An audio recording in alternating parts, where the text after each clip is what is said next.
Hello friends, welcome to my channel. स्वागत है आप सभी का इस सेशन में।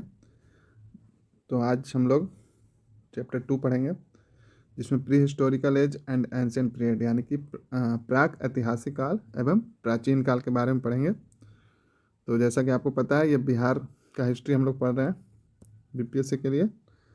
और इसको देखने के बाद ऐसा देखिएगा, ये एक्चुअली जो हिस्ट्री है वो क्या ही बोलूँ मैं, बिहार का और या नेशनल का, तो ये आपको दोनों में काम आ जाएगा। तो आइए सेशन को शुरू करते हैं। देखिए आप लोग, उसके बाद बताइए आपको कैसा लगा ये सेशन। तो इसमें देखिए हम लोग क्या क्या पढ़ेंगे। तो इसमें हम लोग पढ़ेंगे प्राक ऐतिहासिक काल के बारे में, ऐतिहासिक काल के बारे में, प्राचीन बिहार में सामाजिक एवं धार्मिक सुधार आंदोलन के बारे में, बिहार का राजनीतिक इतिहास, और इसी में देखिए आपका बौद्ध धर्म, जैन धर्म आदि जो इम्पोर्टेंट है, जहाँ से प्रश्न पूछे जाते हैं बीपीएससी में, उसको भी बहुत ही विस्तार रूप से हम लोग पढ़ेंगे। तो आपको एक साथ सारा मैं कवर नहीं करूँगा, नहीं तो काफ़ी वो सेशन लंबा हो जाएगा और बोरिंग हो जाएगा। तो मैं टॉपिक वाइज करते जाऊँगा। तो आज के इस सेशन में देखिए हम लोग प्राक ऐतिहासिक काल और ऐतिहासिक काल के बारे में पढ़ेंगे, और उसके बाद आपको बिहार का राजनीतिक इतिहास, मगध साम्राज्य का उदय, मौर्योत्तर बिहार, गुप्तकालीन, जहाँ से आपको इस सारे सेक्शन से ऑलमोस्ट सारे एग्जाम में प्रश्न पूछे जाते हैं। तो आइए आज हम लोग पढ़ते हैं प्राक ऐतिहासिक काल। उम्मीद करता हूँ आपको ये विजुअल होगा अच्छे से। और इससे पहले देखिए सोर्सेज ऑफ हिस्ट्री, इतिहास के स्रोत आपको चैनल पे अपलोड कर दिया गया है। उम्मीद करता हूँ आप उस सेशन को देख लिए होंगे। तो आइए, अगर नहीं देखे हैं तो देख लीजिए जाकर, वहाँ से एक दो प्रश्न आपको एग्जाम में मिल जाएंगे। चलिए आज स्टार्ट करते हैं इसको। प्राक ऐतिहासिक काल। आज से लगभग 30,000 वर्ष पूर्व पृथ्वी पर मेधावी मानव, जिसे होमोसेपियंस कहा जाता था, का आविर्भाव हुआ। आदि मानव के निवास के साक्ष्य बिहार के कुछ स्थानों से लगभग 1 लाख वर्ष पूर्व में मिले हैं। यह साक्ष्य पूरा पाषाण युग के हैं। हाँ, तो देखिए पूछा जाएगा किस युग के हैं, तो ध्यान रखिएगा ये पूरा पाषाण युग के हैं। इनमें पत्थर के उपकरण पाए गए हैं। ऐसे अवशेष नालंदा और मुंगेर जिलों में उत्खनन से प्राप्त हुए हैं। तो देखिए पूरा पाषाण का ये जो पत्थर से उपकरण पाया गया वो कहाँ मिला है, तो वो नालंदा और मुंगेर में मिला है, ध्यान रखिएगा। प्राक ऐतिहासिक काल का प्रारंभिक चरण पाषाण युग कहलाता है। इस समय मानव ने पत्थर के उपकरणों के आधार पर अपनी संस्कृति का निर्माण किया। पत्थर के उपकरण में विविधता एवं विशेषताओं में परिवर्तन के आधार पर पाषाण युग का युग को पूरा पाषाण युग, मध्य पाषाण युग और नव पाषाण युग में विभाजित किया जाता है। बिहार में प्राक ऐतिहासिक काल की मानव संस्कृति के विभिन्न चरणों के साक्ष्य अलग अलग स्थानों से प्राप्त हुए हैं। तो चलिए ये जो पूरा पाषाण युग, मध्य पाषाण युग और नव पाषाण युग जो विभाजित किया गया, उसको आइए करके देख लेते हैं। तो इसमें देखिए पहला जो है वो पूरा पूरा पाषाण काल। बिहार के नालंदा, गया, मुंगेर और भागलपुर जिलों में निम्न, मध्य और उच्च पूरा पाषाण काल के पाषाण उपकरण प्राप्त हुए हैं। ये उपकरण नालंदा के जेठियन घाटी, गया के पेमार घाटी, मुंगेर के भीमबांध और पैसरा, भागलपुर के राजपोखर एवं भाली जोड़ तथा पश्चिम चंपारण के वाल्मीकि नगर से प्राप्त हुए हैं। इन स्थानों से प्राप्त पाषाण उपकरण आसुलियन प्रकार के हैं। इन उपकरणों में कुल्हाड़ी, अस्क, स्क्रेपर, फलक, छुड़ियाँ, अधर्त, चांद्रिक,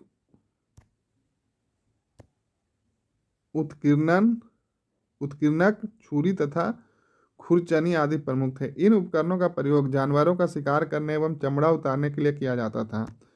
इस समय मानव घुमक्कड़ जीवन व्यतीत करता था तथा प्राकृतिक आवास जैसे पहाड़ी, चट्टानों एवं गुफाओं में रहता था। गया जिला के सरघाटी में प्राग ऐतिहासिक मानव के 2 चट्टानी आवास के अवशेष प्राप्त हुए। अब आइए हम लोग देखते हैं नव पाषाण काल। तो नव पाषाण काल में बोला जा रहा है, नव पाषाण काल में मनुष्य द्वारा कृषि कार्य प्रारंभ किया गया। तो देखिए आपसे पूछा जाता है कृषि कार्य कब प्रारंभ किया गया, तो ध्यान रखिएगा वो नव पाषाण काल में प्रारंभ किया गया। और इस जीवन का प्रथम क्रांति काल कहते हैं इसे। जीवन का इस जो नवपाषाण काल का मनुष्य कृषि प्रारंभ किए जाने के कारण ही मानव जीवन का प्रथम क्रांति काल कहते हैं, तो ये भी पूछा जा सकता है कि मानव जीवन के क्रांति काल किस काल को कहा जाता है और किसके कारण, तो कृषि स्टार्ट करने के कारण। कृषि कार्य के कारण इस काल में अस्थायी बस्तियों का विकास हुआ, ध्यान रखिएगा, इंपॉर्टेंट है। कृषि प्रारंभ होने के कारण मानव गुफाओं से निकलकर मैदानी क्षेत्रों में निवास करने लगा। बिहार में नवपाषाण काल के प्रमुख स्थल वैशाली के चचेर एवं जो कि उसको श्वेतपुर भी बोलते हैं, एवं कुतुबपुर, सारण के चिरांद, पटना का मनेर, रोहतास के सेनुआर और गया के सोनपुर, ताराडीह एवं क्योर में मिले हैं। सारण के चिरांद में नवपाषाण पाषाण कालीन अस्थि उपकरण प्राप्त हुए हैं। चिरांद देखिए ये इंपॉर्टेंट है, छपरा से 11 किलोमीटर दक्षिण पूर्व गंगा नदी के तट पर स्थित है। ऐसा माना जाता है कि चिरांद का नामकरण चेरो शासक के नाम पर हुआ है। चिरांद का उत्खनन 1962 में हुआ। यहाँ से लगभग 2500 से 1345 ईसा पूर्व में नवपाषाण कालीन अस्थि उपकरण के साथ साथ काले चित्रित मृतभांड भी प्राप्त हुए हैं। वैशाली के चचेर जो हाजीपुर शहर से पूरब में गंगा गंडक घाटी में स्थित है से नवपाषाण कालीन अवशेष मिले हैं। ताराडीह गया जिले के फल्गु नदी के पश्चिमी घाट पर स्थित है, जबकि सेनुआर रोहतास जिले में कुर्की नदी तट पर स्थित है। देखिए जितने भी जो जगह का नाम दिया गया वो ध्यान रखिए कौन सा कहाँ पर है, वो भी पूछ लिया जाता है। उपयुक्त सभी स्थल नदी घाटियों और नदी तटों पर पाए गए हैं, जिससे ऐसा प्रतीत होता है कि नवपाषाण काल में कृषि की शुरुआत होने के कारण मानव ने जल एवं उपजाऊ मिट्टी की सुविधा के कारण इन क्षेत्रों पर अपनी बस्तियां बसानी शुरू की गई। और देखिए आज भी यूपी और बिहार में जो पॉपुलेशन बहुत ज़्यादा है वो इसी कारण की वजह से है कि यहाँ गंगा नदी, यमुना नदी और अन्य नदियों के होने के कारण यहाँ पे उपजाऊ मिट्टी का प्रचुर मात्रा में उपलब्ध है। इसी कारण यहाँ पे बस्तियाँ जो है ज़्यादा है, यानी आबादी जो है ज़्यादा है। पूरा पाषाण काल से नवपाषाण काल आते आते मानवीय संस्कृति में अनेक प्रकार के परिवर्तन आए। नवपाषाण काल में पहली बार कृषि प्रारंभ होने के कारण स्थायी बस्तियों का विकास हुआ। मानव के भौतिक जीवन में परिवर्तन प्रारंभ हुआ, जिसके कारण ही बाद के समय ताम्रपाषाण संस्कृति का विकास हुआ। तो अब आइए देख लेते हैं हम लोग ताम्रपाषाण काल। इसमें है मानव ने पहली बार धातु के रूप में तांबे का प्रयोग किया। तो देखिए पूछा जा सकता है आपसे क्या यूज किया गया मेटल के रूप में, यानी धातु के रूप में सबसे पहले, तो ध्यान रखिएगा वो तांबे का उपयोग किया गया। तांबे का प्रयोग पत्थर के साथ किया गया, इसलिए इस युग को ताम्रपाषाण युग कहा जाता है। देखिए तांबा भी है और साथ में पत्थर भी है, तो इसलिए ताम्रपाषाण युग कहते हैं। बिहार में ताम्रपाषाण संस्कृति के प्रमाण सोनपुर, ताराडीह, मनेर, सेनुआर, चिरांद, चेचर एवं अरियप से प्राप्त हुए हैं। ताम्रपाषाण संस्कृति में भी मनुष्य का जीवन कृषि एवं आखेट पर ही आधारित था। 1050 ईस्वी पूर्व के आसपास गंगा घाटी में अंतरजिखेड़ उत्तर प्रदेश से लोहा मिलने का प्रमाण मिलता है। लोहे के आविष्कार के कारण ताम्रपाषाण संस्कृति का स्थान लौह युग ने लिया। देखिए ये इंपॉर्टेंट है, ध्यान रखिएगा। तो अब हम लोग लौह काल भी देख लेते हैं। लौह युग उत्तर वैदिक युग का काल है, जिसमें मानवीय बस्तियों का विस्तार गंगा घाटी में उत्तरी बिहार तक हो चुका था। इस समय लोहे का प्रयोग मुख्य रूप से औजार निर्माण में किया जाता था।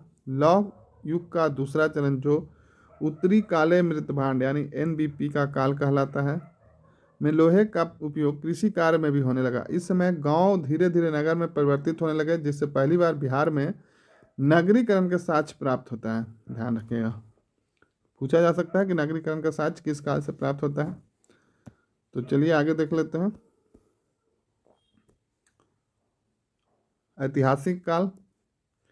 लोहे के प्रयोग में आने से मानव की संस्कृति में व्यापक परिवर्तन आया। नई भौतिक संस्कृति का विकास प्रारंभ हुआ। उत्तर वैदिक काल 1000 से 600 ईसा पूर्व में वैदिक संस्कृति का विस्तार पूरी भारत में उत्तर बिहार तक हुआ।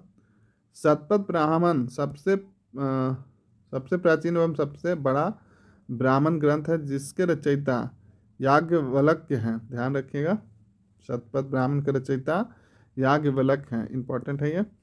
इसमें आर्यों के विस्तार की चर्चा है। शतपथ ब्राह्मण के अनुसार आर्यों ने सर्वप्रथम उत्तर पश्चिम भारत में प्रवेश किया। सरस्वती नदी उनका केंद्र था। तो देखिए पूछा जा सकता है कि ये आर्यों का प्रमुख केंद्र कौन सा था? तो ध्यान रखिएगा, सरस्वती नदी उनका प्रमुख केंद्र था, जिसके तट पर बड़े बड़े यज्ञ एवं कर्म कांडों का आयोजन किया जाता था। शतपथ ब्राह्मण में माधव विदेह एवं गौतम राहु गान की कहानी है, जिसके अनुसार माधव विदेह ने ही आर्य संस्कृति का विस्तार उत्तर बिहार तक किया था। पूछ लिया जा सकता है कि कौन किया था उत्तर बिहार तक विस्तार आर्यों का, आर्य संस्कृति का? तो माधव विदेह ने किया था। उत्तर वैदिक काल का मध्य चरण आते आते आर्यों का विस्तार बिहार के मगध, अंग, बज्जी, विदेह, अंगुत्रप, कौशगी क्षेत्रों तक हो चुका था। राजा विदेह माधव एवं उनका पुरोहित गौतम राघुगान सरस्वती नदी के तट पर अग्नि को जलाते हुए पूर्वी भारत की ओर आगे बढ़े तथा बिहार के विदेह क्षेत्र में गंडक नदी तक पहुँचे। गंडक नदी में अग्नि बुझ गई, जिसके कारण गंडक को सदा नीरा कहा जाता है। ध्यान रखिएगा कि गंडक को सदा नीरा क्यों कहा जाता है, तो ये आप यहाँ पे देख सकते हैं। इस तरह आर्यों के मिथिला विदेह क्षेत्र में विस्तार एवं बसने का प्रमाण शतपथ ब्राह्मण से ही मिलता है। उत्तर वैदिक युग में अंतिम चरण में विदेह की चर्चा उपनिषदों की रचना के कारण हुई है। विदेह के राजा जनक दार्शनिक एवं विद्वान थे, जिन्होंने उपनिषदों की रचना करवाई थी। बृहदारण्यक उपनिषद में विद्वान याज्ञवल्क्य गार्गी एवं याज्ञवल्क्य मैत्रेयी संवाद का वर्णन है। विदेह राजा जनक के दरबार में याज्ञवल्क्य एवं उनकी पत्नी मैत्रेयी रहती थी।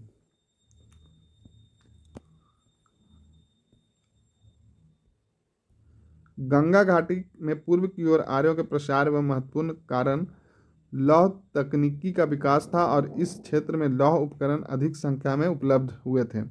लोहे के कारण कृषि क्षेत्र में भी विकास हुआ, जिसके कारण प्राचीन बिहार में नगरीकरण प्रारंभ हुआ। तो चलिए इस सेशन को यहीं पे रखते हैं। आगे जो नेक्स्ट सेशन होगा उसमें हम लोग पढ़ेंगे प्राचीन बिहार में सामाजिक एवं आर्थिक आंदोलन। ध्यान रखिएगा, इस सेशन को देखना ना भूलिए, क्योंकि इसी में आपका बौद्ध और जैन आरंभ हो जाएगा और यहाँ से 100% प्रश्न आपके यूपीएससी का किसी भी एग्जाम में जिसमें जीके ओरिएंटेड रहता है पूछा ही जाता है। तो उम्मीद करता हूँ आपको ये सेशन पसंद आ रहा होगा। कमेंट करके बताइए और चैनल से जुड़े रहिए, चैनल को सब्सक्राइब कर लीजिए और तैयारी जितनी ज़्यादा हो उतना करें, समय बहुत कम है। ऑफिशियल डेट के अनुसार अभी भी 12 दिसंबर है, 67th बीपीएससी पीटी का डेट। तो जहाँ जितना ज़्यादा से ज़्यादा आप पढ़िएगा और अभी ज़्यादा से ज़्यादा आप पढ़िए, उसके बाद रिवीजन मोड में हम लोग आएंगे। आपको बहुत तरीक़ों से, बहुत सारे सोर्सों से आपको रिवीजन करवाया जाएगा इस चैनल के माध्यम से। तो अभी बेहतर होगा कि आप जो सब्जेक्ट बैकफुट पे है उसको अच्छा कीजिए, और ख़ास करके बिहार, क्योंकि यहाँ से प्रश्न आपको डीपली जाकर पूछा जाता है। तो चलिए, आप सभी सेशंस जो है आपका धन्यवाद, आप बने रहिए। नेक्स्ट सेशन जल्द ही आपको मैं लेकर आऊँगा। चलिए, तब तक के लिए आप सभी का धन्यवाद।